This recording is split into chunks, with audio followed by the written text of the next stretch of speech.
and well-met adventure, come warm yourself by the fire and join us for our 6th episode of Tavern Talk, the Saga of Lucimia live stream and podcast brought to you by the Dungeon Crawl Network and Stormhaven Studios.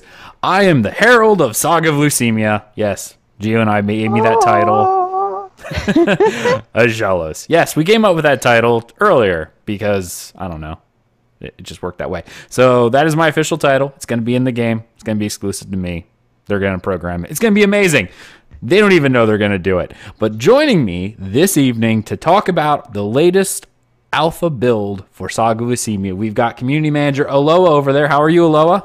Hello, I'm very fine, thank you.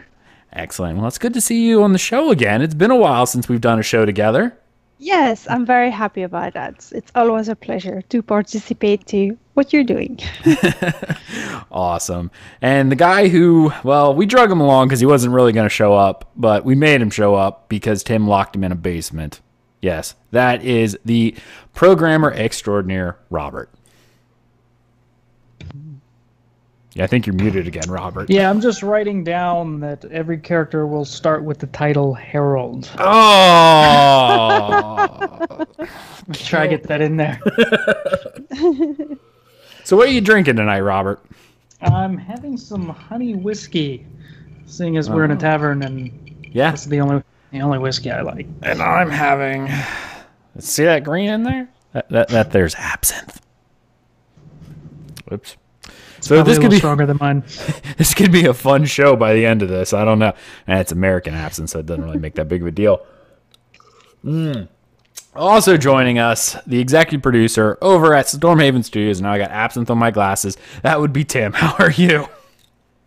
Well, I am well. I'd ask if you're drinking anything, but I don't think you are, right? Not tonight. I am on gin/water. No, it's just water. It's a gin and tonic. Just hold the gin. In my defense, I normally drink quite a bit of wine, but because of the location where I'm at right now, we don't really have a lot of liquor stores around here. So I've been kind of dry the last couple of months that I've been up here. So it's been kind of interesting. That's a shame, and you didn't even prep for Tavern. It's nice because the body needs some time to relax sometimes and to detoxify. So it's good. You will enjoy your wine more once you come back. We're getting ready to go to Ireland for a whole month in October, so I'm going to be getting plenty of Guinness and whiskey and everything else. So I'm detoxing in preparation for that run. I'm pretty sure that the blood content level and the alcohol blood content level is actually just like higher over there than anywhere else in the world. Just by being in Ireland, it just goes up automatically. So it's going to be fun. Yeah, indeed it is. And hello, chat room. Thank you for joining us for this episode of Tavern Talk. And before we get into too much of anything, I got to go around since it's been a while since I've talked to everyone. Actually, it hasn't, but it's been a while since we've talked to each other in an official capacity. So I'm going to go around the little room here, find out what everyone's been doing lately for up until this latest build. So let's go ahead and start with Elloa. Well, my job is mostly to keep in touch with people, to check the forum, welcome the new comer, to put a little bit of life on the Discord channel, so everyone that is watching this may want to join us on the Discord because it's fun. It's a way to discuss directly with the developers, with the rest of the community, and to already build a tight-knit group of people for when we will be playing this game, when it will be released. Besides that, yes, I do some contacting people and stuff like that. She's in the calm before the storm right now because here very shortly, I would say sometime after the Austin Game Conference, we're going to be doing a huge round of publicity, and she's going to be out there so much that people are probably going to get sick of her a little bit, possibly. I don't think that's possible, but it could be. But she's in the calm before the storm right now. You're just prepping then. I see how it is. All right. I got you. Awesome. And I'll definitely have a link to the official Discord in the description of this podcast on our YouTube page, so you can definitely check that out. Robert, how about you, sir? How about me? I think the question is really, what have I not been doing? I've pretty much taken everything we learned from the last build, digested it, and said, how can we fix it? And then I made an attempt at fixing it. So lots of code, trying to put on different hats, optimizing, coding, doing some GUI work and brainstorming. I've got whiteboards full of things I need to do and have done, and it's been fun. Excellent. Yeah, I know you've been working hard. The amount that you guys have done since, oh my goodness, since even your last alpha, like when I hopped in, there was a lot different, and we'll of course we're going to get into that. Wait, am I allowed to say that I was in something? I think I might have broke that. No, you can totally say. I mean, we do have, for those who don't know, we have friends and family internal tests several weeks before we do these live builds, our early access programs. It's usually us, some of our close friends and family, people like you, Aggelos, and then our Dev Tavern folks who are subscribers who have hit the patron mark or above in the pre-order store. So there's a lot of special features that go in. There's also a special once-a-month newsletter that goes out for those guys. So yeah, that happens every once in a while. And you're one of our friends. And these tests just aren't for fun. We actually learn quite a bit about performance and things that, that's a critical bug we should maybe fix before we, send it out to our backers, because it kind of makes the game unplayable. So and it's usually only 2 or 3 hours. So yeah. But it gives us something to talk about when we go to one of these shows too, which is awesome, because this is kind of like to whet your appetite before the actual test comes out. So all the followers can watch and get to hear a little bit about what you guys have been working on prior to actually stepping foot inside Lucimia. Tim, you're a busy man lately, so how about you? What have you been up to?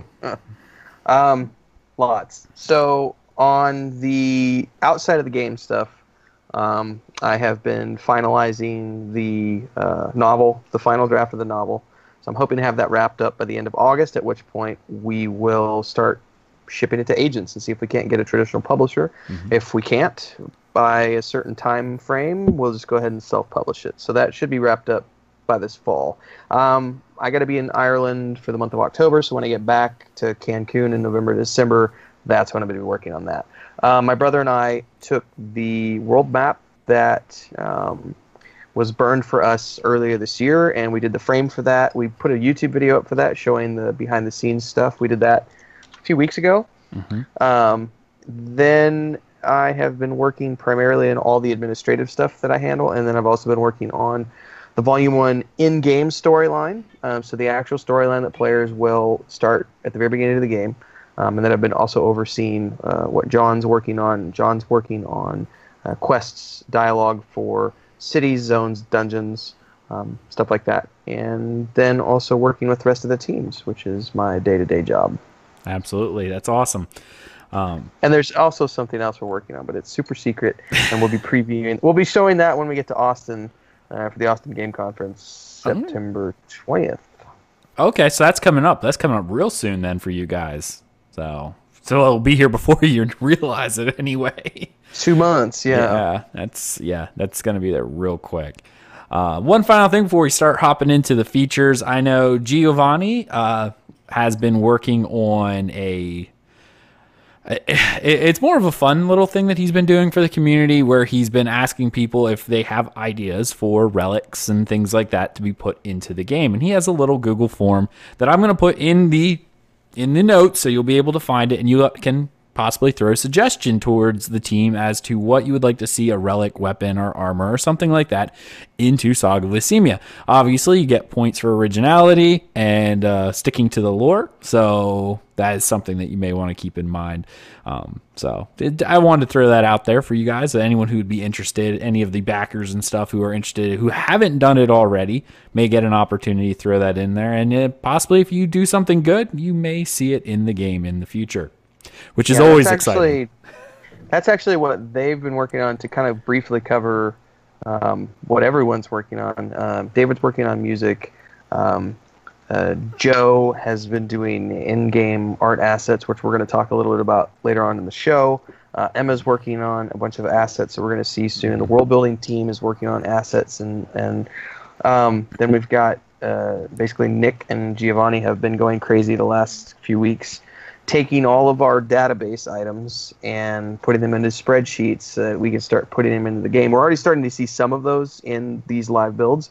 So we're talking about all of the armor, all of the weapons, all of the items, all of the quest items, all of the things you're going to have in your inventory, potions, apples, pies, crafting components, all that stuff has to be compiled. We have to come up with armor class numbers. We have to come up with weight of all of this stuff. What are the values? What are the resists? And so on and so forth. So they're taking care of all of that stuff. So there's a lot of stuff behind the scenes that's going on.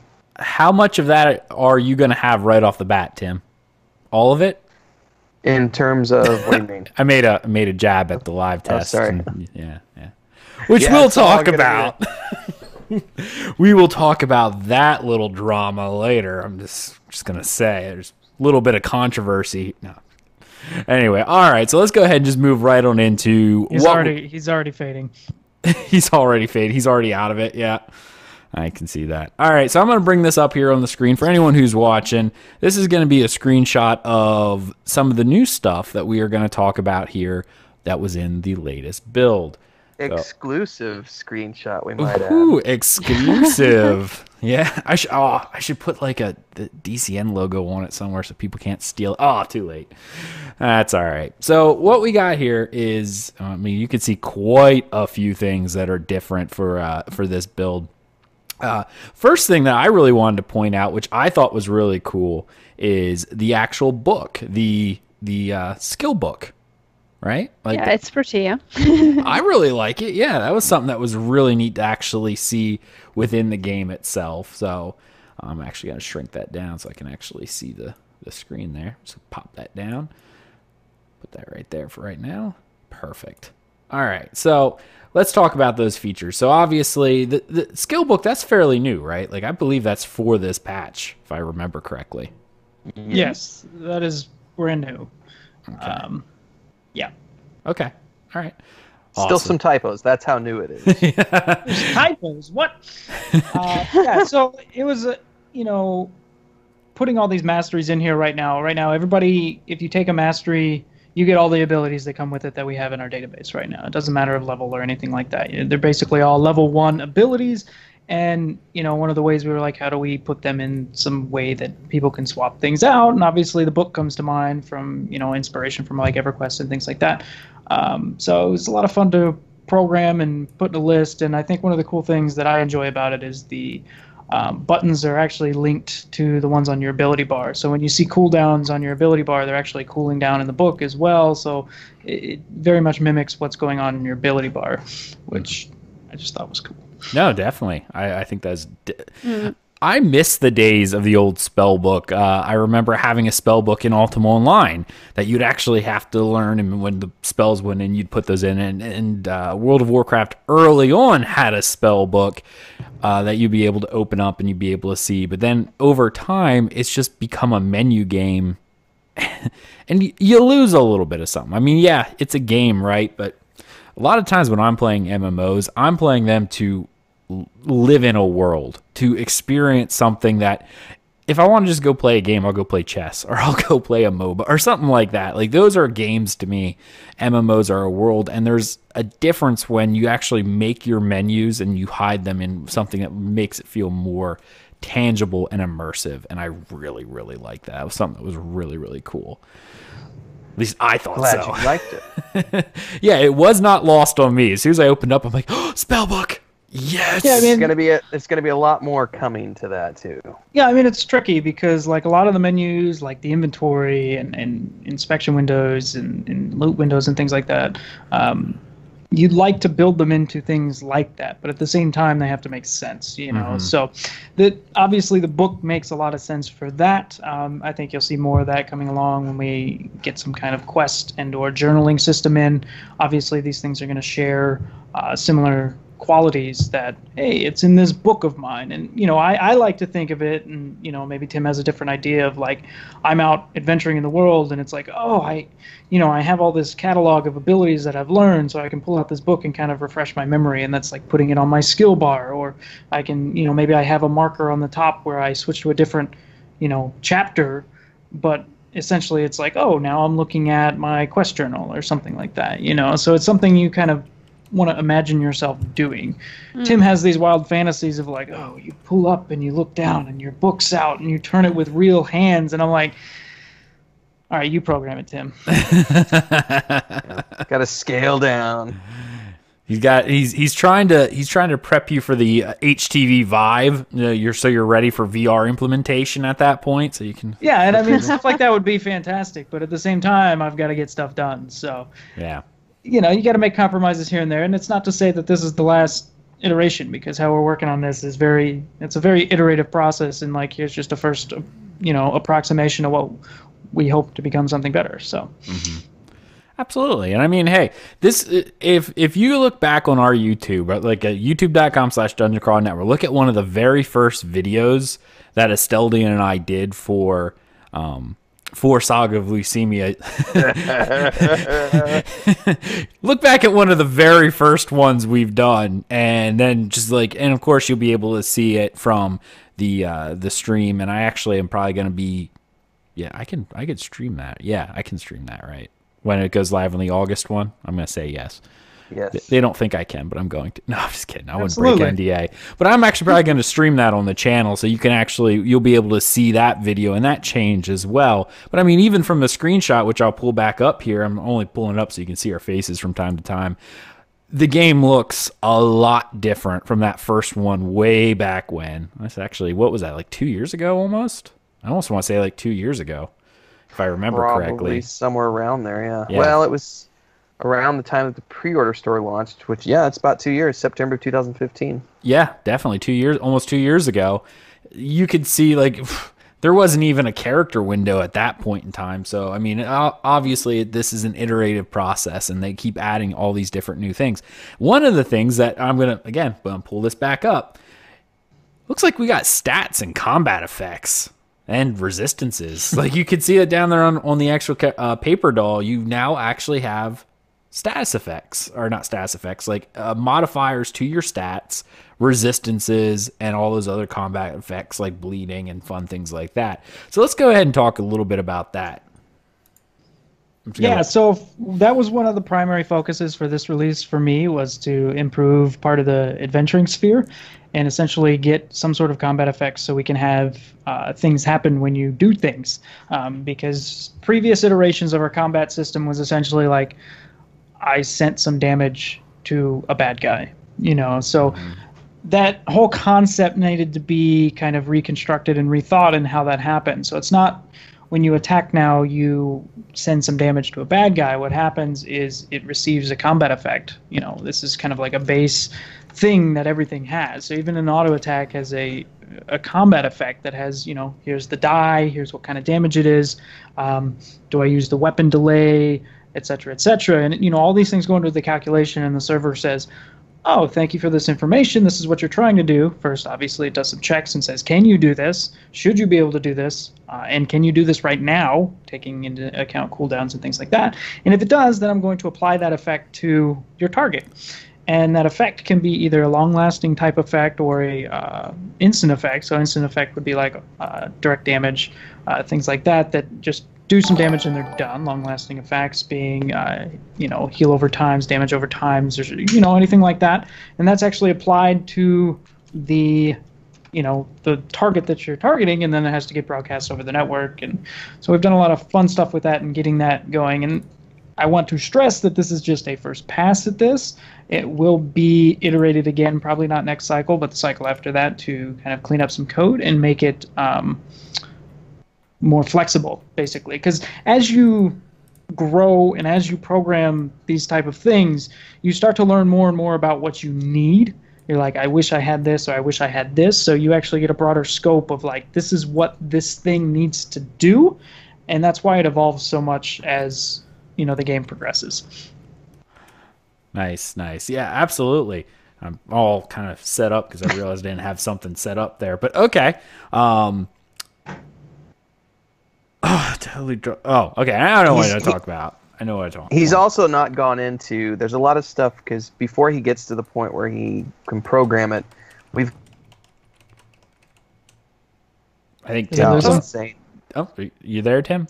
Yeah, I'm here. Okay, no, you kind of froze up there again, so you might want to restart that sentence. All right.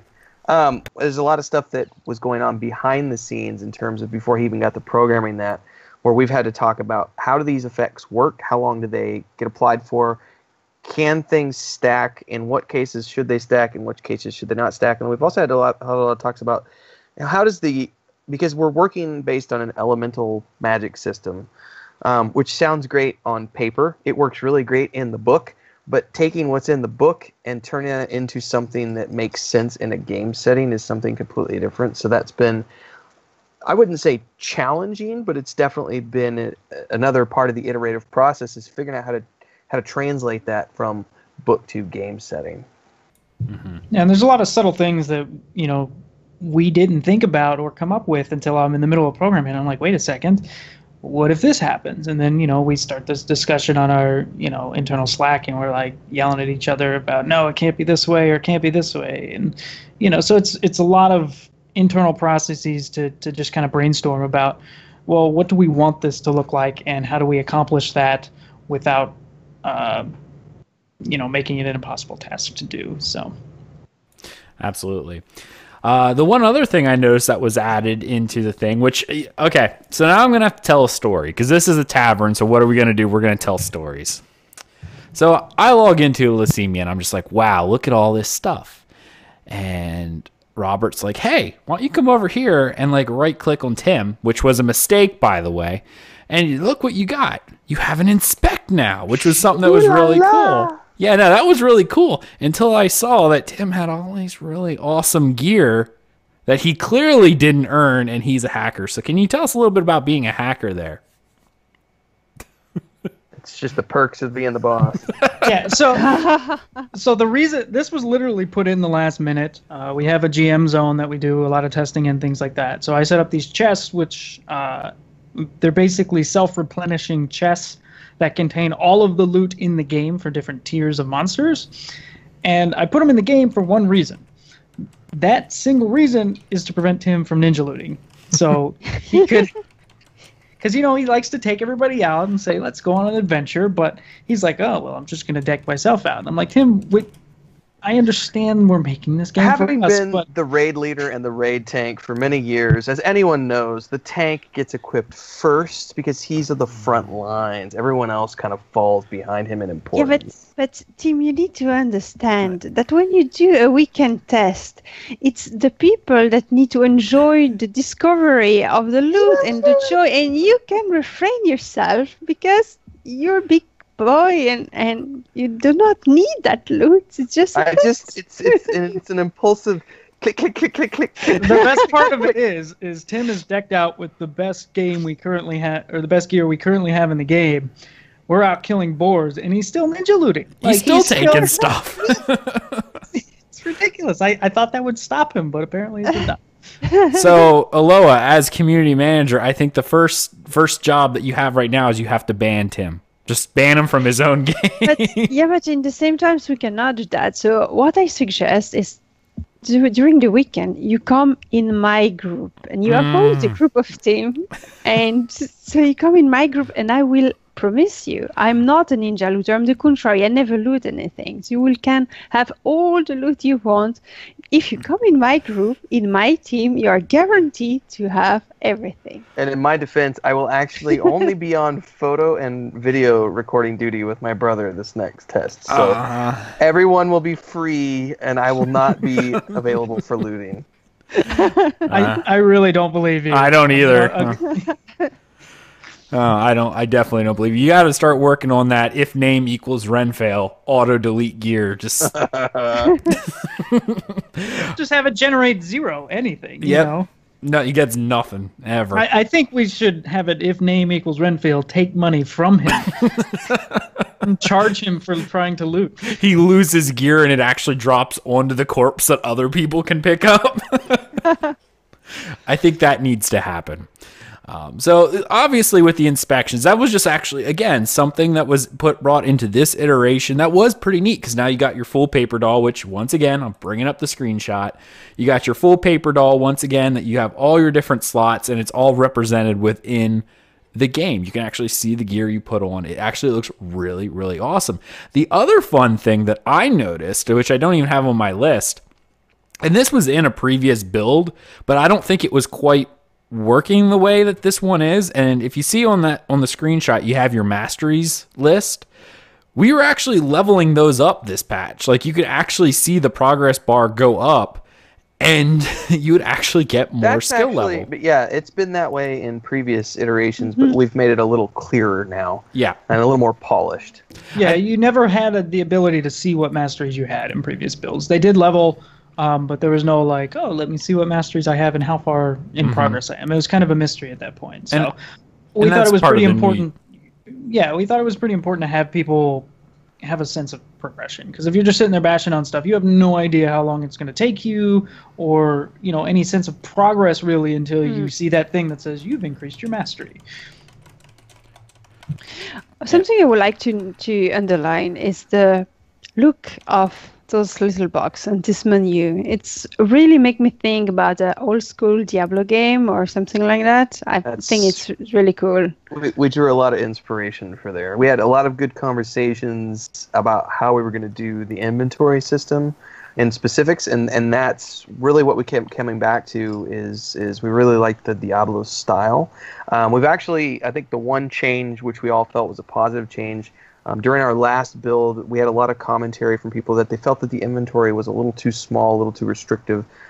So we actually, Robert actually increased the size on that. I think it feels much more comfortable now, much more robust. I don't think it feels small anymore. I actually feel like I can carry some stuff. Obviously, weight will be factoring into the game later on, so different characters will be able to haul different amounts of things. But yeah, Diablo is definitely something, one of many games that we've drawn influence from. Yeah, definitely. It seems like we've got a lot in there. Now, we actually have a question from chat from Mac10688. He asked from more of a technical side. Have you had any major or big rewrites to code or anything that as you put in something? The answer to that question is yes. We've had numerous rewrites, actually. It's never happened. It's perfect from the get-go. We've actually changed network backends 3 times. Just, from prototyping, going through, doing stuff, and we're like, oh, this is it. This is going to work for us. And then we run into some restriction we weren't necessarily anticipating, and we're like, okay, let's try something else. So one of the things I've been doing a lot the last month or two is kind of technology research into different things in the game. So next release will be a complete overhaul of the vegetation system, and that's basically trees, grass, rocks, things like that, because there's a lot of limitations to how we build our scenes. There's so many rewrites that happen every time, and Richard Christo is his typical character name, calls me Mr. Refactor, because I'm always saying this whole thing needs to just be rewritten because it's a mess right now. And as I was alluding to earlier, like, as we put more things into the game, we get broader scope of like, this should be expanded to include more things. So we definitely do major rewrites when those things happen, just because we want to expand the capability of it and make it more flexible, so in the future it's easier to work with and we don't have to band-aid something in there, because if we go live and we have a system that works but doesn't have the capability to expand to what we may need it to do, then we've got a lot of problems, because we've got to rework things in the context of not breaking current things. We have the flexibility now to break everything and be like, let's do it again and make it better this time, which we've done quite a few times. Excellent. Thank you, Mac, for that question. And again, if you have any questions in chat, I am watching. So if something's interesting brought up, I will bring it up on the stream to these guys. We have the developers here. Tim does not have his Saga of Lucimia ball gag in, so he's probably free to talk. So. Yeah. Actually, if you noticed, I don't think I was on the last 2 or 3 episodes specifically because I wanted to give everybody else a chance to talk about things and restrain myself, because I'm notorious for not being able to keep my mouth shut about this game, because I'm excited about it. Obviously, it's been a brainchild of mine for years, but I have no self-edit. And then you say all the secrets are for birds. Yes, absolutely. So now, according with the new UI, this is something that I didn't get a chance to actually jump into and see anything of, right? You said you have a banking and trading systems now brought into the game, right? Yep. Can you tell us a little bit more like how you expect those to function, like specifically banking, given the idea of how Saga of Lucimia is supposed to be? I'm assuming banking is simply restricted to local. It's local banking. It's local. And then if you go back to, we got a lot of work to do on this, but the basic concept is the caravan, which will be set up between your 8 party members. We'll possibly also have guild caravans, but that's also a different conversation. But a caravan is like a mobile bank, so you'll be able to kind of transport your items from one city to the other. But it's a concept of like, maybe you're here for the first 3 months you play your game in, like, say, Whitehall, and then you decide that you're going to take a caravan and you're going to spend the time it takes to go to Fingless Mirror. You might decide to leave some stuff back in the local bank in Whitehall just in case you ever come back here at some point down the road, or you might take it all with you. But the only way you're going to be able to get your gear from point A to point B is to take it in a caravan or a pack mule, because you yourself are limited in the amount of items that you can carry and the weight that you can carry. So you're going to need to rely on the pack mounts as well as wagons and or caravans to get your gear from one place to the other. So it's kind of easy. You need to forget what is working in general in MMORPG. You put your stuff in a bank in a city and then it appears in the other city. That doesn't work in a real Dungeon and Dragon adventure. It will not happen in real life. So when you set up your mind to something which is more close to the immersion, and this is something we have talked a lot about in the Pillars of Gameplay video series that is on YouTube. Every feature is made to create this feeling of immersion, so the players really feel like it's an adventure, and there's things that are not convenient, but that's part of the adventure. It's to overcome the challenge. Mm-hmm. Absolutely. Challenge. And I see we have some new people in chat room and have been asking. Yeah, we are talking. If this is your first time jumping in, especially during the live stream, I see there's quite a few of you out there now. We are talking about Saga of Lucimia, independent MMORPG that's in development right now from Stormhaven Studios, and obviously we have the community manager Elloa. That's who you see up there on the screen. One of their lead programmers, Robert Thompson, and executive producer Tim Anderson here with us to talk about their game and the upcoming build that is coming up on, I think, August 7th and 8th, right? I got my dates right? Am I right? 7th and 8th? I have to look. I think it's this 5th and 6th. 5th and 6th. Yeah. 5th. Next weekend. Okay, you're right. We'll be kicking off. We traditionally kick off around 1 p.m. is when the server's open, but we're usually in Discord noon.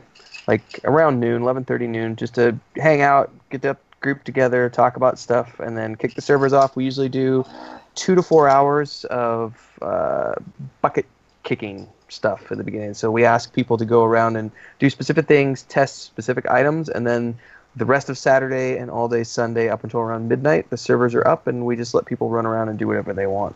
Mm-hmm. I very often organize a group or so. I forgot about that. Yes, every Sunday, usually Elloa usually gets together and organizes 2 or 3 hunts.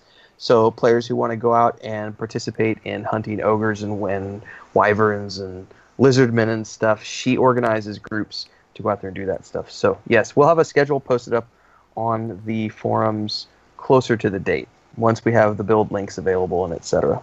Absolutely. Now, with the banking and trading, and it's actually really funny that you bring in local banking, because that seems to be making more of a resurgence nowadays. A game that literally just released, I don't know, a week ago, Albion Online actually has completely local banking, where you can bank. And there's normally a big chest in the center of town, but wherever you drop your stuff, that's where it's staying.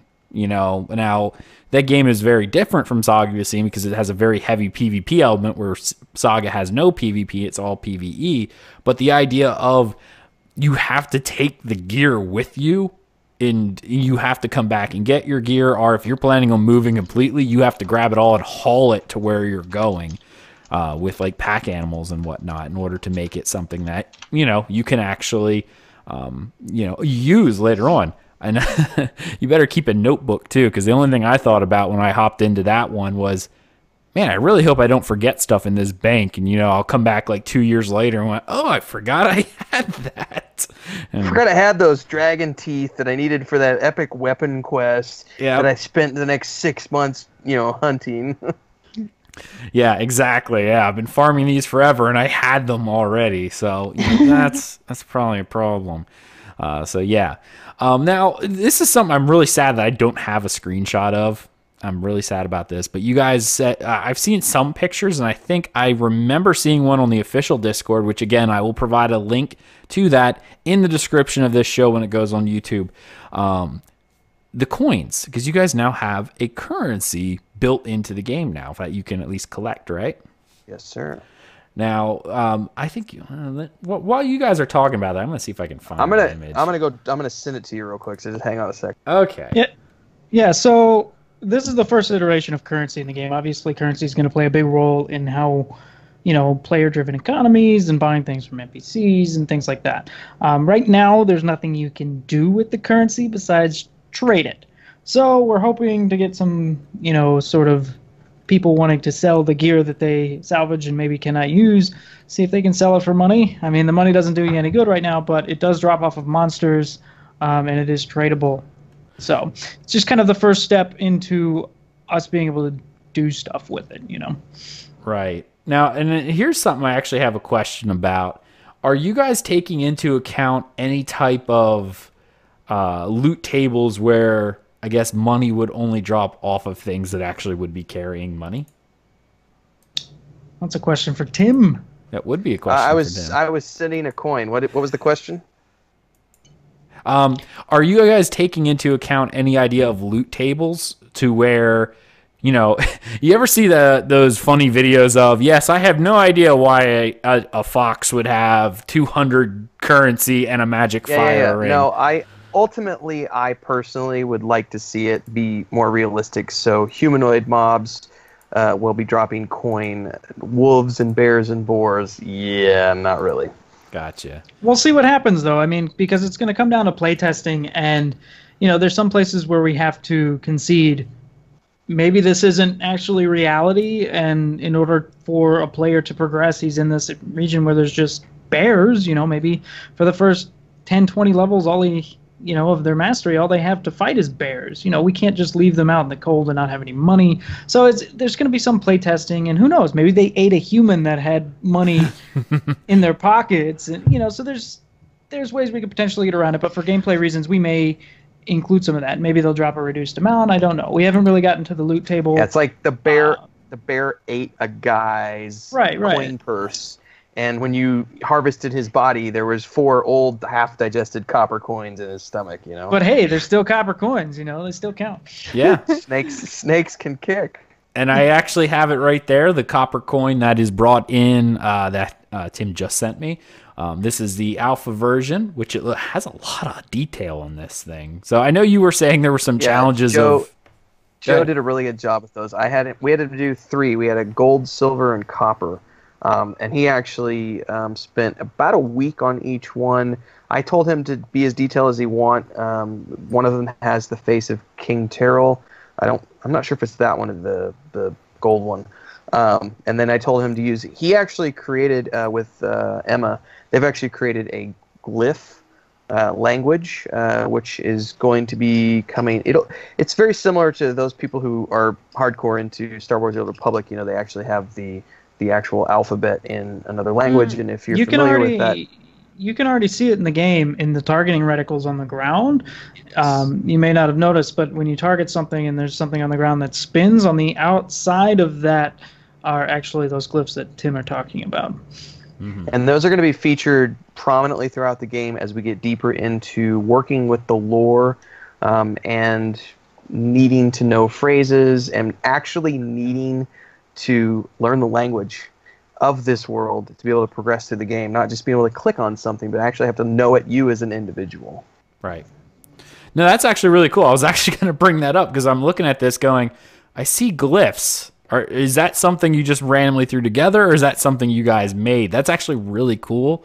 Yeah, that's handmade. That's awesome. Because I know there was... I'm sure you, Tim, have seen this. You ever see the hidden history of EverQuest videos where they're like, oh, yeah, looking at This clock You over have- here. Just wait. You have no idea the Easter eggs that we're throwing into this. There's going to be so much of that.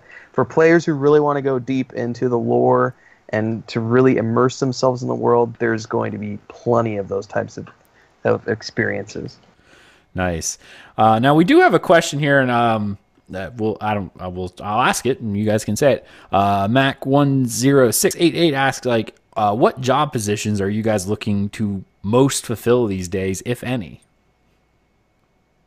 I just threw you under the bus. That's a good question. So all of us who work here, we all have day jobs. We work for free on this game because it's our passion, and we're building sweat equity towards something where eventually when we launch this product, we all get to take a paycheck. But until that point, we don't get to take a paycheck. It's really hard to find passionate people who are good at what they do, who are willing to invest their time for free. My day job is as a social media person. I work in social media. I also have a travel blog with my wife. We do a lot of presentations around the world, and I do a lot of consultations on social media. Wendy has her day job, Elloa. I always blank out on that when we're talking in live. Okay. Robert works on Shard of the Avatar, Polarium. Giovanni has his day job. Dave works for a music magazine. We all have jobs. Mm-hmm. The people we need at this point, we've come far enough in progression where we're 3.5 years into this. We have to focus on getting a product out the door. We need people who, A, have talent at what they're doing, which requires somebody to actually have done this, or be doing it somewhat professionally, and be willing to invest their time into doing this. So we're always looking for talented individuals, but there is no paycheck attached to this project at this point in time. You have to be willing to put into it what the rest of us have, and some of us have been in this project for 3.5 years working for free. So that's really what it comes down to. I would say if we had to pick a need for anything, it is 3D artists. I would say that's probably our highest need because we can never have enough assets to put into the world. That's probably our biggest need right now. I mean, eventually we may need more programmers, but Robert is pretty notorious about needing to, we want to make sure that we have quality, and it's really hard to find, unfortunately. It's really hard to find good people who know how to code at the quality level that we need. Because most of them are off working on other projects and other games. Mm-hmm. So that's really where we're at. If you are interested in doing 3D assets, we're definitely have a need for that. Concept artists, sure. We don't have. I get so many applications from people like, I can write. I'm a writer. I'm sorry. We don't. This is the thing. Anybody can have an idea. Robert can have an idea. Giovanni can have an idea. Anybody on the team can have an idea. Ideas are not difficult. Taking those ideas and turning them into something tangible requires a lot of different people working on different things. I don't draw. I can draw stick figures. So the only way that art is going to get created for this game is if we have actual artists like Emma and Joe working on the game. Writing is not the difficult part, and I'm a writer, and I say that kind of with tongue in cheek. But yeah, that's the short answer to that question. And it is very true. I'll tell you what, I am not creative at all. I make stick figures that make Tim's stick figures look like the Mona Lisa, okay? So mine don't even look like anything good.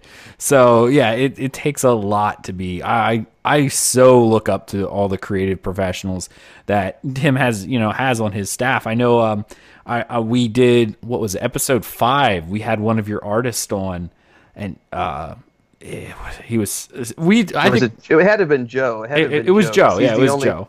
Because we only have two. We have Joe and Emma. Joe's the guy who's done all the chapter work. Mm-hmm. And most of the stuff you've seen on the website. Emma has been mostly behind the scenes.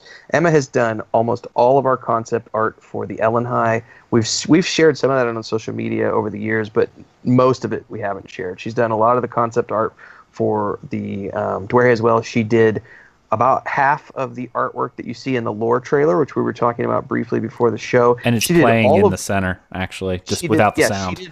She did all of the work putting that together, and she did the animation sequence, which is from scratch. Mm-hmm. There's a short animation sequence at the beginning. She did all of that from scratch. She's currently working on in-game assets right now. So yeah, but Joe's done a lot of good stuff. He did the world map as well. Yeah. Another question in chat, which is actually pretty awesome. It's from Free 4. Will there be an open beta? No. No open beta. Okay, there you go. You got it. It's go to the pre-order store. Go to our facts page if you're more interested in why we chose to do it this way. We are keeping it to. It's not private. It's open to anybody who wants to pre-order the game. That's basically what it comes down to. So if you want to be involved, the only way you can get involved is if you're willing to. And I hate to use this term, but I'm gonna say this with air quotes, to invest in it. Because we're not doing an open beta like other companies do for publicity's sake. The alpha and beta that we have is to have people who are invested enough in our project that they want to come help us test it, they want to come help us build it, and they want to be invested in it above and beyond just, oh, I'm going to play your game for free because that's why I want to play it, because it's free. It's not a free-to-play game. It's going to be a monthly subscription. You're going to have to pony up to play it. And the same goes for open beta. We want people who are going to be invested in the project. And with that said, I was going to say even the alpha testers and stuff like that, we are testing systems.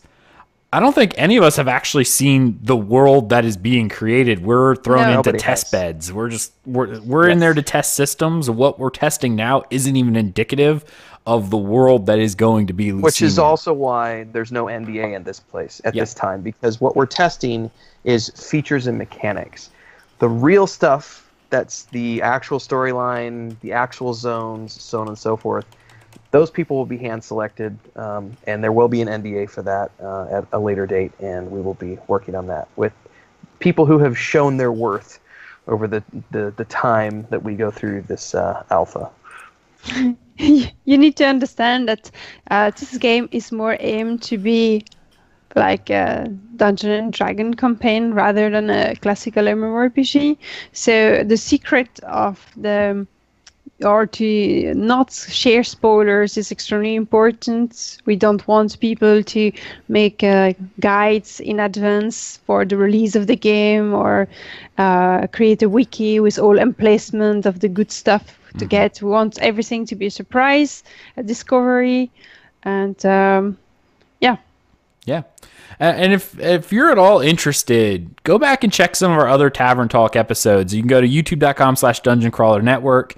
That is where all of our Tavern Talk episodes are. You can see all the way through. And we've actually discussed a lot of this stuff throughout all these episodes that we've been doing, because Dungeon Crawler Network obviously has been tracking Saga of Lucimia since it became public, and Tim and Robert and Elloa obviously have been kind enough to actually do this show with me because they're passionate. No, I'm passionate about MMOs and something we really want to talk about.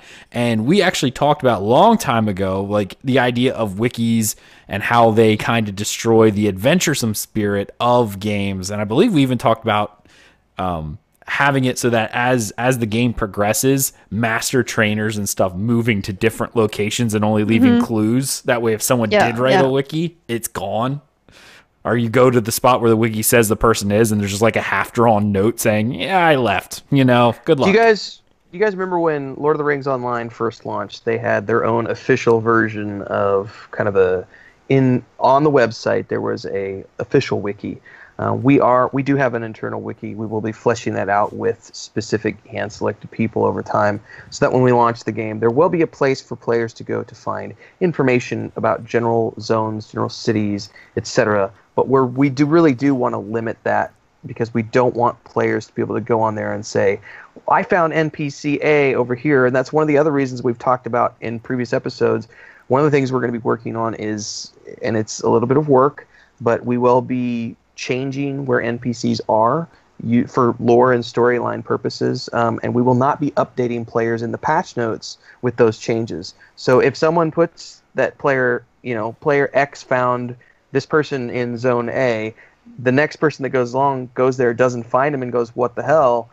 That's because he's no longer there, and there's going to be a reason for that. Maybe there's a note in the game that you have to find, but only if your perception is high enough to see the note. But there will be things of that nature where we really want to combat.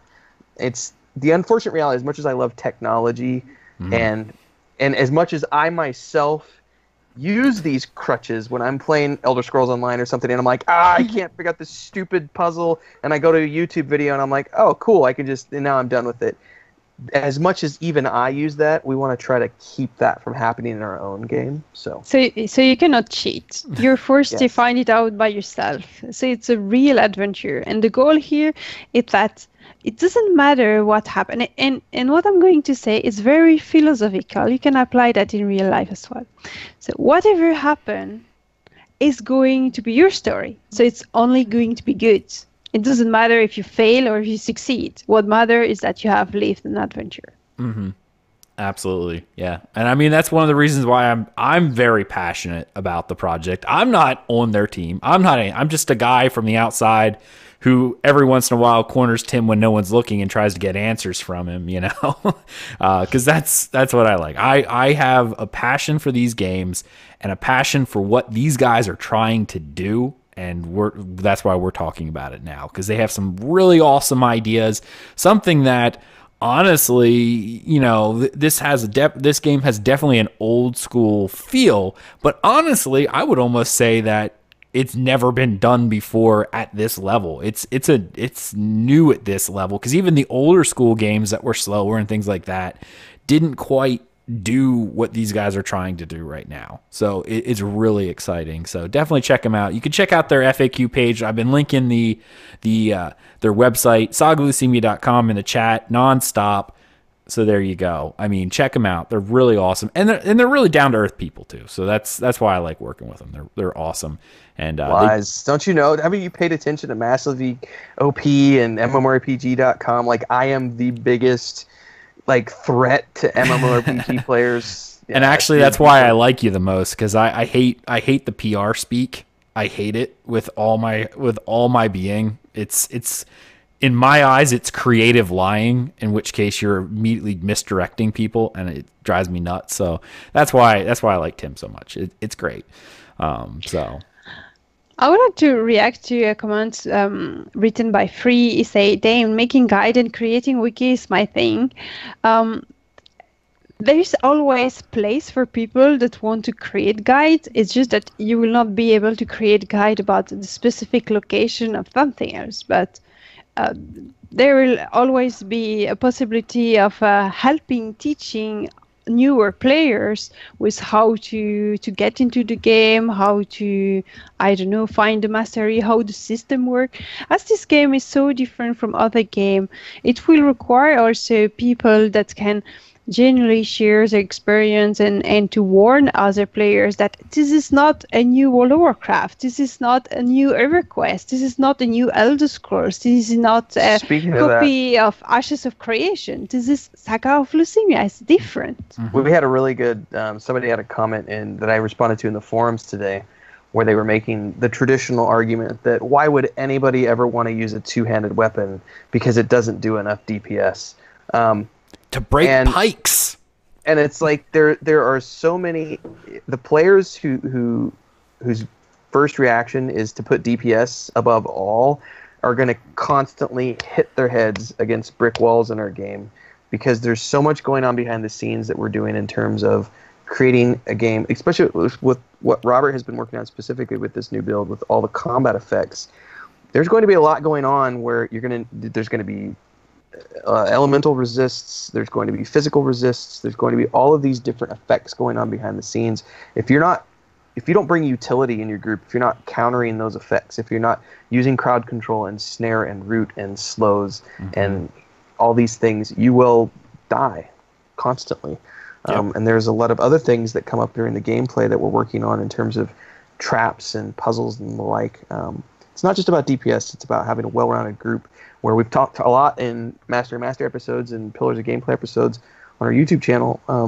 Utility and usefulness is more important to us than, max DPS. And the biggest, I think for me, I always go back to the most skilled DPS player knows when to stop doing DPS, back away, and let the tank get aggro. It's only because we were Rangers, Tim. We're the only ones that know how to do that, apparently. Everybody else is just like, boom, boom, boom, boom, I'm dead.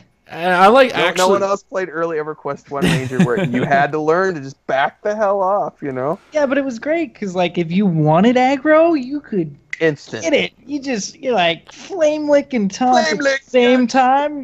It's mine, and I'm gonna take it over here and root it because guess what? I'm secondary crowd control. I was gonna say with a two-hander, even in a real life situation, you wouldn't even classify a two-handed person as a DPS. You would classify them as a debuffer because their entire job was to go in and break the pikes for the cavalry behind. So they didn't actually even do DPS. They were just a debuffer. So they were a support role, actually, not a DPS role. If you really want to look at it from real life, that's also why, and bring it in. Yeah, and I also liked the way they did captains in Lord of the Rings Online because you had the two-handed weapon, but you were not a DPS class. You were a buffer class. You were a utility class meant to be there as a support group.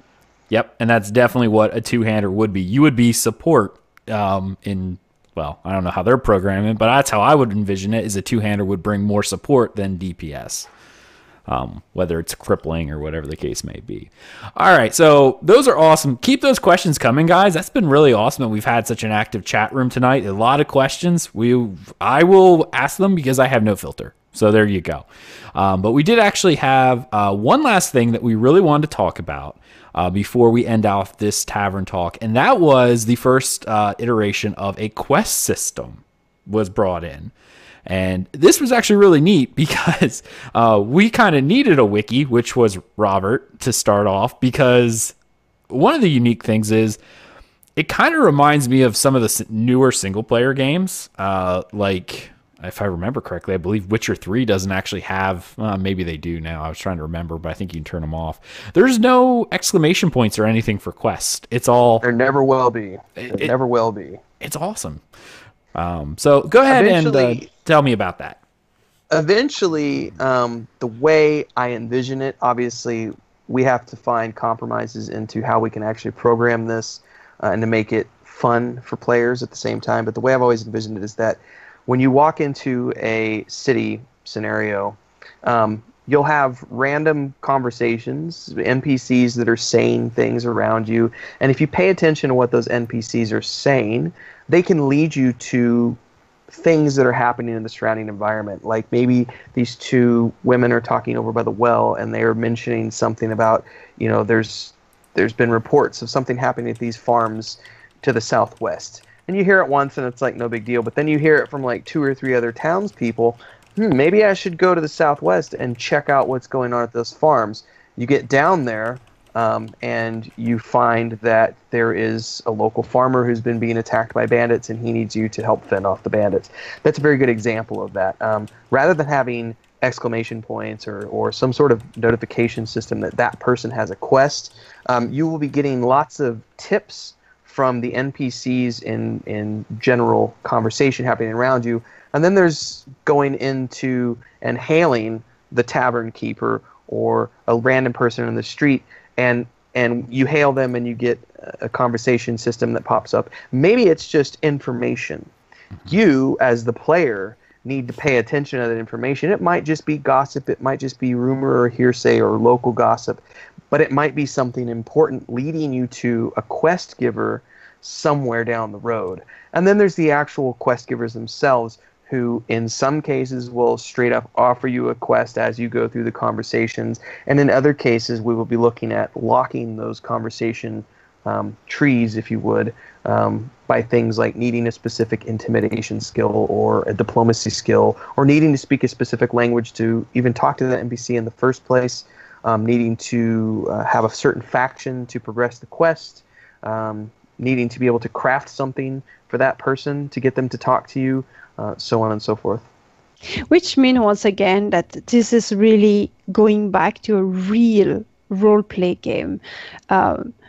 Even if you're not a role player, you will be role-playing automatically, because either you're attentive to that kind of things, and then you're really like, you or your character, I'm going to listen to those discussion in the village, or maybe I should go there.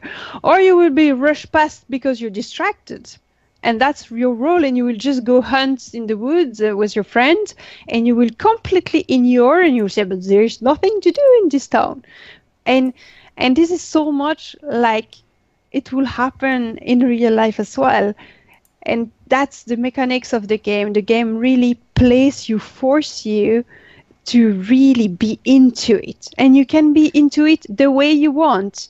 And one group of people will have a completely different adventure and experience of the game than another one. And it also comes back to, even when you do find these quests, they are optional because they're not offering experience points.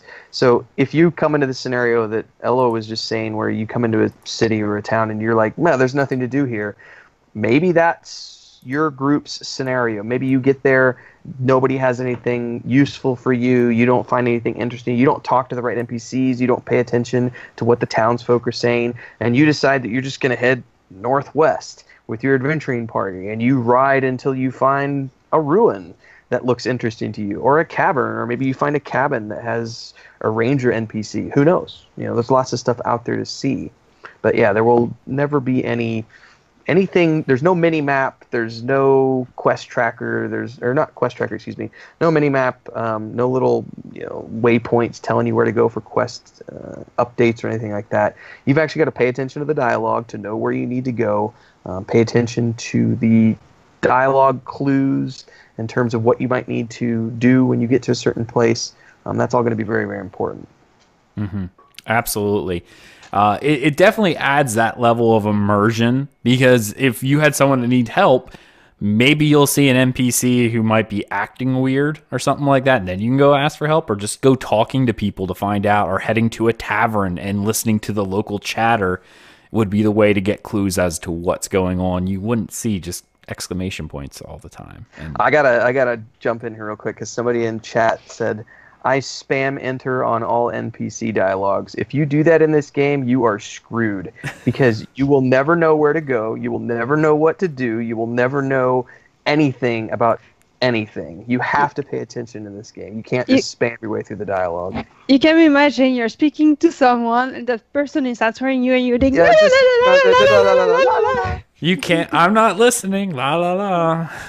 It was actually really funny, because again, during the Friends and Family Alpha we were playing, and because we were trying to test some different things, Robert was pointing us towards the quest giver, and I don't know why Tim decided this would be a good idea, but he's like, yeah, we'll just follow Aggelos. That's fine. I'm like, oh, now I have to read. So I had to actually try to read what the old lady was telling me to go do, so I would have some sort of idea as to where I was going. And the best part about it was, again, I mean, this would probably be subject to change, because I doubt this quest will actually make it into live. But even if it would, she wasn't. She wanted us to go find her son, or it was like a go find me quest. But obviously, she's not going to be able to tell you exactly. If she knew where the person was, she wouldn't need you to go find him. So it was very vague. It's like, yeah, he last I know, he was wandering off towards this mountain range. I'm like, any other specifics? No? Okay. So the best part is we actually passed her son multiple times and no one noticed. I didn't even notice. No. So, I should interject and mention that the quest system that will be previewed is very, very early stages and just kind of testing to see what will work and what maybe won't work. So in regards to the UI and all that kind of tracking and stuff, it is early and primitive, but we kind of see it as something that people will probably dive into later Saturday evening after we, just go running around adventuring and they start discovering it on their own, hopefully. Because I don't foresee us saying, everybody go talk to this quest person. We're just going to leave it and see if people figure it out on their own. I think that'll be more interesting for me personally. So right. So if you're watching this Tavern Talk, just know there are quests available, but they're not going to tell you where they are. So good luck. Yeah, you have to explore. You have to actually get out there and seek out adventure. Adventure is not just going to come up and have an exclamation point above its head and say, "Click me! I have a quest for you." Nope, you got to go find it. And like say Cybercat in the chat, there will be no quest about or most likely, no quest about kill 50 boars and gather 50 things, unless it's the blacksmith that needs the pelts to do something specific. Obviously, what we have in test right now is testing the functionality of the quest journal system. So there is some kind of mundane, what I like to call the milk run to the grocery store level. If you go back to the website, there's a post, and I can't remember the name of it off the top of my head right now, but it's one of the blog posts we did about a year and a half, maybe a year and a half ago, talking about what is an epic quest, what is an epic story. And one of the things that we talk about, and one of the story mandates that I've given to John, and also Elloa, because she wants to help and she's been helping on some of the lore stuff, is that we look at the Coldane Ring and Shawl quests in EverQuest 1, and we kind of have this mandate of that's the minimum level of involvement that we want to require from a quest line. Now, obviously, that's an exaggerated example because that was a very long, very involved. You had to have max level crafting. You had to do all these different steps. But we really want to avoid those milk runs because going to the grocery store to get a gallon of milk is not exciting. It's not challenging. It's not noteworthy. You don't remember it. The only reason... Go ahead. Another reason we don't have those type of quests is because our game runs a little differently in regards to progression. So something they're talking about right now in the Twitch chat is, experience gain. And our game doesn't have quote-unquote experience. So what you get from using your abilities, it's kind of like Skyrim in the sense where the abilities you use are the abilities you actually skill up and gain levels in. So your mastery is actually level, not your abilities or not your character or anything like that. And that goes back to like no hit point bloat and all that kind of stuff. So even if we did have these milk run quests, like you wouldn't be able to get anything out of it except maybe a small bit of gold, but you don't get lore. Yeah, or lore. You wouldn't get any experience out of it. So there's no real point in putting these boring, monotonous things in there if there's not much of a reward for you, And in World of Warcraft, the quests were a lot of milk run quests, but they served the purpose of leading you to the regions of the world where you were the same level and actually like, okay, so I did all these quests here and now they're giving me a quest to go here and this is where I should now fight to, battle creatures that are my level. Ours is operating on a little bit, differently because of the way progression is. Right. And there's another thing in chat they were talking about. Obviously they're saying about experience bonuses for grouping. Saga of Lucimia is a 100% group required MMO to the point where it is an MMO. When you're going out on a party, anything solo you're going to do, it's going to be in town crafting, trying to find a group, maybe. That it's going to be very limited. You're not going to be able to leave the town to do quests and stuff without some sort of party. Obviously, Tim can correct me if I'm wrong, the amount of players you will need will change depending on, I guess, how dangerous of a situation you're going into, but you're still going to need someone to rely on, at least a few people. At the very basic level, if you're going just outside the city walls and it's in, I'm going to use this phrase loosely with air quotes again, level appropriate, in your level range, because we don't have levels in our game. Assuming that scenario, you're going to need a couple friends with you to be able to go out and handle the lions, tigers, and bears of that zone. Maybe if you are really well geared, there could be some scenarios where you have that perfect for you. It could be different for someone else, but you have that perfect alignment of abilities and masteries and gear that allows you to successfully be able to take on boars, for example. Maybe you can't take on a bear by yourself, but you could take on a boar by one of the weak boars by yourself. There might be those scenarios, but for the most part, we want everything just outside of the city walls to be something that you need to be out there with 2 or 3 other players. As you get deeper into the zones, you'll find encampments where you need 4 or 5 players. You'll find then dungeon areas where you're going to need 6 to 8 players, and then you're going to have the hunters and seekers, wandering raid mobs and stuff where you'll need more than one group. And then dungeons and raid zones beyond that. Yeah. Yeah, I mean, as the game stands right now, things are soloable, and that's a lot of things that need to be tweaking. Since we're just introducing combat effects, we don't know how some of these things are going to impact large situations, and how this is, like in our last test, I had this dragon I put in there, and I'm like, oh, no one's going to be able to kill this thing, and we took him down in like 2 minutes with 30 people, and these are things that we need to test and tweak, because some of the challenge of not having levels is actually making content challenging without being overpowering. And having some sort of progression in how the creatures scale up and get more difficult. So if you go into an area and creatures are too hard for you, like how do we balance that? Especially if you as an avatar don't have a level per se. Right. And I see a question mostly about crafting. So if a crafter wants resources, say ore, then you need to find a group to go mining. Like, is that something that's going to happen, or can you risk solo or try to hide? You could obviously try to risk it. You could go out there and do that if you'd like to try that. But considering you can and will leave a corpse, that might not be the wisest course of actions. You generally want to have someone with you at all times to watch your back. Crafting and harvesting in particular, we've got all of those basics on paper. We haven't started designing those systems yet. We really like the way Vanguard did it with group harvesting, so we're going to be adding incentives and reasons for players to go out there in groups, because you'll get more nodes from working together with other players, and also it's just more fun to play with other people. I always come back to, for the most part, everybody's going to have moments when they log on 15, 20 minutes early, they're waiting for their friends, they want to do something while they're waiting for their friends. That's fine. You can do some crafting, maybe wander outside here's the gates, here's the 2 guards, you will go out, you go running out into the zone, you maybe get 2 or 3 nodes before you get attacked by a deer, and you're like, oh crap, this one's too much for me to handle, and you have to run back to the guards to save your butt.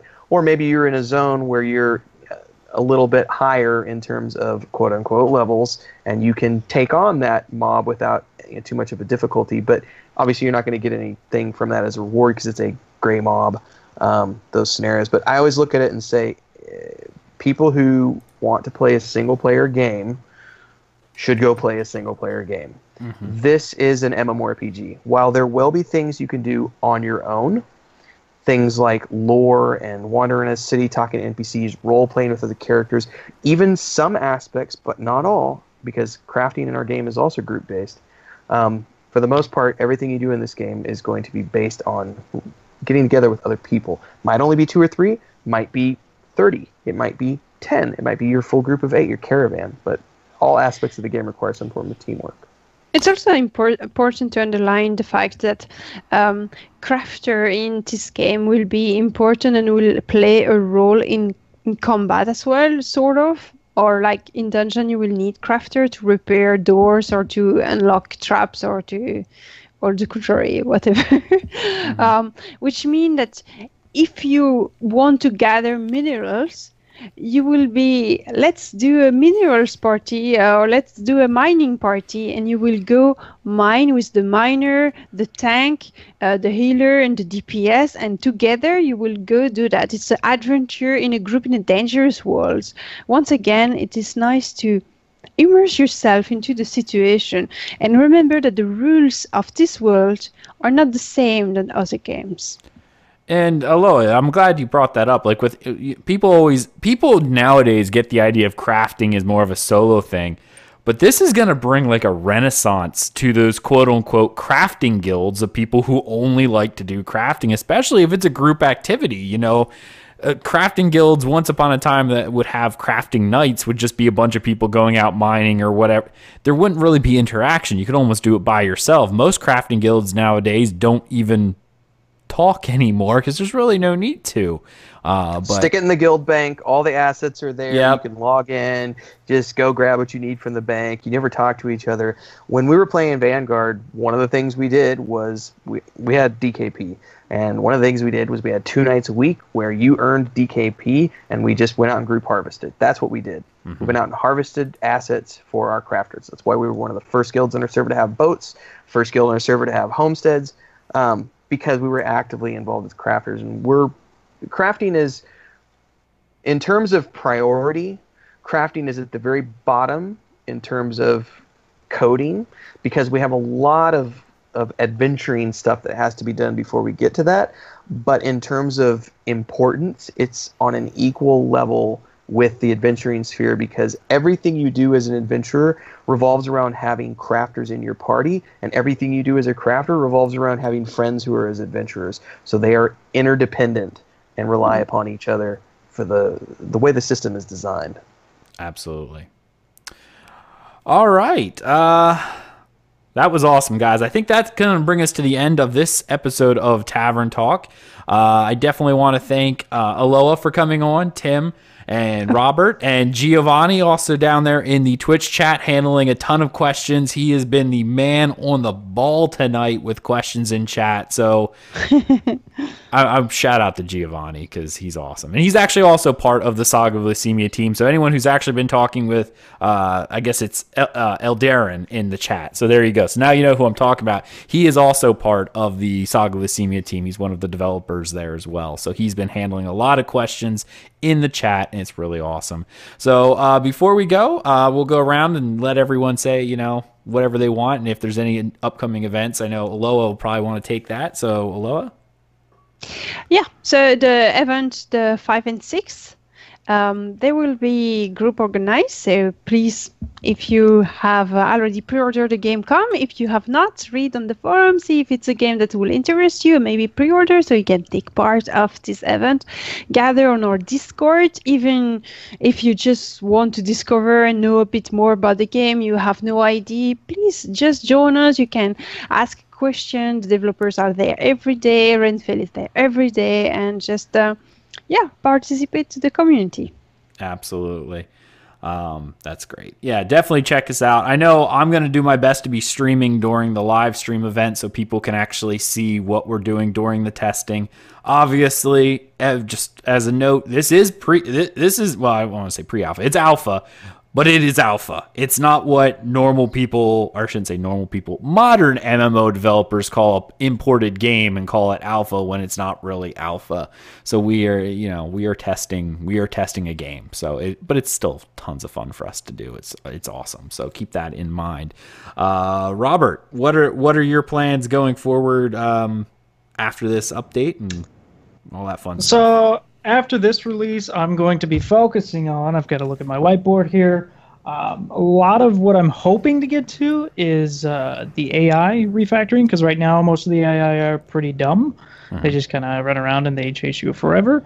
But hopefully we can get in like a faction system, AIs, and make their actions a little more complex and do another iteration on them.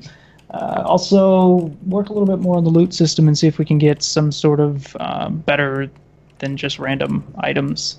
So a little bit more weighting and things like that. Renfell excluded. Yeah. Renfell excluded. Yes, I will add that code in there.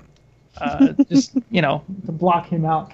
Or to drop gear on the mobs for people, so that would even be better. Yeah, exactly. Also, hopefully sneak in some visual effects, hopefully for the next build. Not this upcoming one, but the one following that, for a lot of abilities and things like that. So there's a lot on the plate to do. The combat system needs to be reworked again, but I may not get to that to the following release, so I'll be hiding away coding. That's where you get that amazing tan from, right? From all your code. Is Casperly White? Yes. Yeah, the LCD tan. I like it. I like it a lot. Yeah, you do great work, sir. Absolutely great work. It's I'll remember what you said. Yeah. Well, you do great work until it comes to grass, and then we have a color issue here. If name equals Aggelos.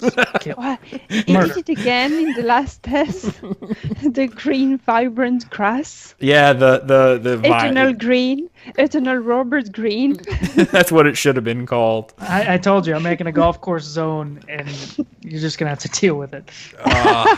Yeah. And Tim, sir, what about you? Lots of stuff going on. Obviously, most important coming up most recently is going to be the August 5th and 6th build, which Elloa just mentioned. We'll be turning on the servers around 1 p.m. on August 5th, and they'll be on until about midnight on Sunday night. After that, we're going to be in Austin, Texas for the Austin Game Conference. September 20th, 21st, and 22nd. I think officially it's 21st and 22nd. I'm getting there. My brother and I are coming down on the 18th. We'll be there a couple days early. So we're going to be at the Austin Game Conference. There's going to be 8 of our team members there. So if anybody wants to come into town and hang out with us, you're free to come in. We'll be there for those 2 days. And then we have basically 2 days after that, the 23rd and 24th, for our team meeting. And we're going to be we'll be doing some live streaming at some point of what's going on, but we're going to be doing a special D&D session for the team members that are going to be there. We've got a lot of other stuff going on behind the scenes. So if you are going to be in Austin, or you want to come to Austin, you live in the area, come down September 20th through 25th. We will be in town, hanging out, having fun, getting some food, hanging out downtown, etc. And then next build, I can't say. I mean, we're theoretically trying as hard as we can to do builds every few months. But it just depends on everybody's schedules, since we all do have day jobs. But we'd like to see at least one more build before the end of the year. We got a lot of work ahead of us, and everybody's working on this as fast as they can. So thanks for everybody's patience. I know it's also us that has to have patience, because we're all like chomping at the bit going, but we want this, but it's just time factor. So don't forget to also stay tuned, because David's got a lot of new music coming out. Thank goodness. So there's a lot of music in the game now too. So if you're gonna test with us on the 5th and 6th, if you're gonna turn the music down, just turn it down a little bit. Make sure it's still there in the background, because there's a lot to enjoy. Yeah, we've got, I don't know how much is in there, but it's quite. There's about 5 to 8 songs that are to be kind of in a jukebox for yourself. So, and Dave's music are amazing. Like he's so good at what he does. I know Saga of Lucimia also has a SoundCloud out there where a lot of their stuff has been posted. So if you're interested in giving a listen, SoundCloud sticks around, you playing that game. Anyway, if you listen to this now, which is being recorded on July 28th, 2017, SoundCloud is still a thing. Go listen. Anyway, all right, guys. Thank you so much. If you have interest in this, check out their site, sagaoflucimia.com. Join their Discord. All those links are going to be in the description of this show. So look down in there. You'll see all of those links so you can join the community, join their forums, check out the game, especially if this is something that interests you. It's really awesome. It is an amazing project, and I'm excited for it because it's something I've never seen in an MMO before. And these guys have passion and drive to do this. It's so exciting to see this game develop over time, and it's obviously why I'm here. So, also one more thing before I end this show. Stay tuned right after this, because if you are just joining us and haven't seen this already, Tim is allowing me to, at the end of this episode, I'm going to play the lore video that they did for the introduction, which will give you a little bit of an insight into some of the lore that this game has. And I've probably watched it hundreds of times already, so most of those views probably come from me alone. So just keep that in mind. So there you go, something actually to see. All right, so you can find everything we do, dungeoncrawlernetwork.com, youtube.com/dungeoncrawlernetwork. You will find this episode, as well as all the past ones we've done, right there. Check us out. We really appreciate it, as well as all of our social media, Twitter at DungeonCrawlNet, which you can see up in the upper left-hand corner of the screen. And, our website has all of our social media links. Just go there. You'll find us. You can join our community Discord as well for DCN. We'd really love to talk to you. Come chat with us. It'll be amazing. So thank you so much. We hope you enjoyed this episode of Tavern Talk, and we will be back with the next build. Thank you so much, everybody. Bye. Take care of yourself.